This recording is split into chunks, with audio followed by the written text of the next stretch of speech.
Hi, this is Amy from White Lake Community Library with a Hometown Adventure Hinged Journal tutorial. Now I've already gotten started. I cut my tape into 1-inch pieces and I've prepared my paper. I've got it all set here in the order that I want it. I've only got 4 pieces. I'm doing a smaller version of the journal. In the kits, we've given you 8 pages. It doesn't matter actually whether you're doing a smaller one with 4 pages, a larger one with 8, or even 16 or 32 pages. As long as the number of pages you're using is even, this will work out for you.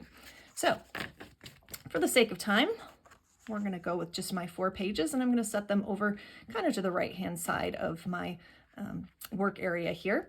And I'm going to line up the tabs along the left-hand side of my page. I'm using 5 to start. The backing is still on them because all I'm doing right now is just getting a sense of the spacing. So I want to make sure that I can fit all 5 because the Hinged journal is a 3-2-3-2 process back and forth. So as long as I can make sure that all 5 will fit, we're in good shape, even though I'm not using all 5 on the same page. And I'll show you what I mean by that in just a moment. All right, so now that I've got my spacing here, I'm actually going to take out the 2nd tab from the top and the 4th tab. We're going to move those aside because we don't need those right now. And I'm going to get my tabs organized here. At this point, if you are a perfectionist and you want to measure, by all means, feel free. If you want to grab a pencil, make notes where these are so you can kind of draw around them so you can get them right in the exact same spot. By all means, feel free, but as you see, I've got my ruler and my pencil over to the side because this really isn't a project that needs all that much precision. So now that I've got my spacing, I'm going to go ahead and take the backing off of each of my tape tabs, and I'm going to attach them to the journal where I just had them sort of roughly marked out. Notice they're half on the page and half off. The sticky part hanging off the page is just kind of left sitting there for the moment. And we'll take care of that and come back to what we're doing with that in a couple of pages.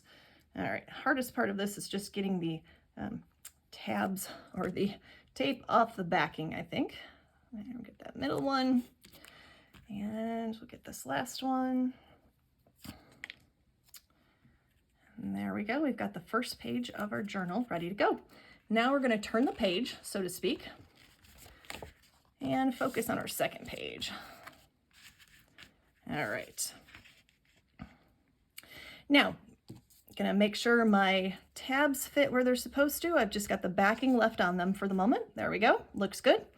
And I'm going to take the backing off now and stick that down. Same with this one. Notice I use 3 on the first page, and on this page I'm using 2 because I've got a fit between those 3 from the first page, and you can kind of see it's almost like a row of teeth, if you will. All right, so far so good. Now I'm going to flip the page again, and this is where we start to get the actual hinge effect. Oops, kind of sticking to my finger as I turn it. All right, so I'm going to take that top tab, that's my number 1 tab, flip that over and stick it down. I'm going to take the middle tab, or number 3, stick that down, and then I'm going to stick down the bottom one as well. If I can get it not to stick to my finger. There we go. All right, so we've got the first part of our hinge complete. Now we're going to focus on page 3. Same process. Remember what I said, this is a 3-2-3-2 repetitive pattern over and over. So on this page, we're going to have 3 tabs. And this, is generally pretty easy because you can kind of just line them up with the top, or excuse me, with the ones that you already laid down. Excuse my reach here in front of the camera. And there's the next one. And there's that 3rd one. All right, now we're going to flip that page.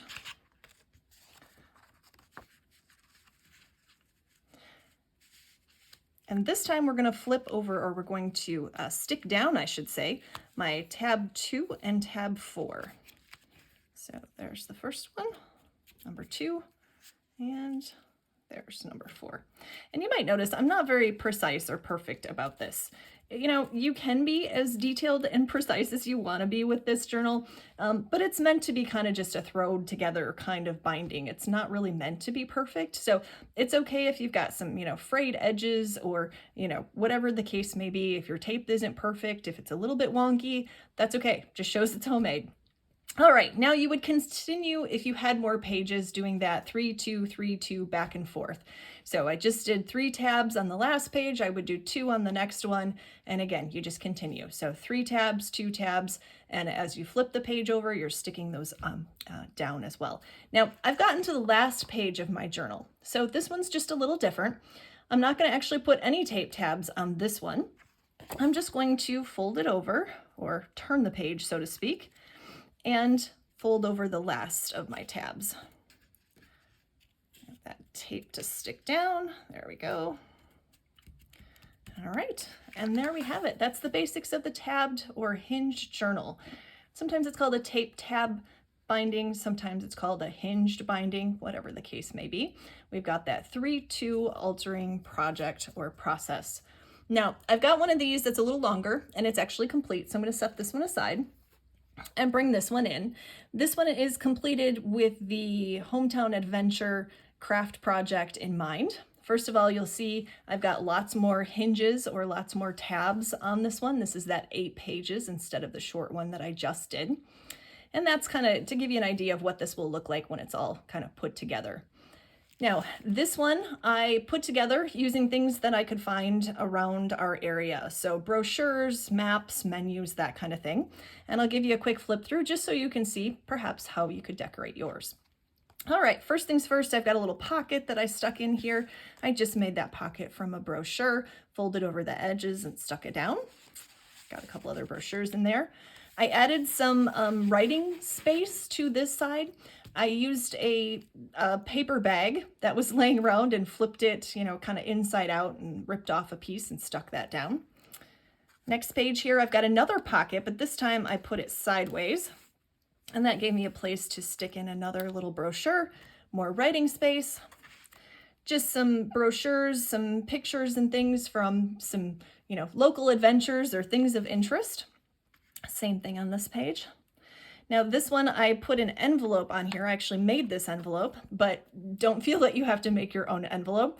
You can use any kind of envelope, or you can just use another pocket like I showed on the previous pages.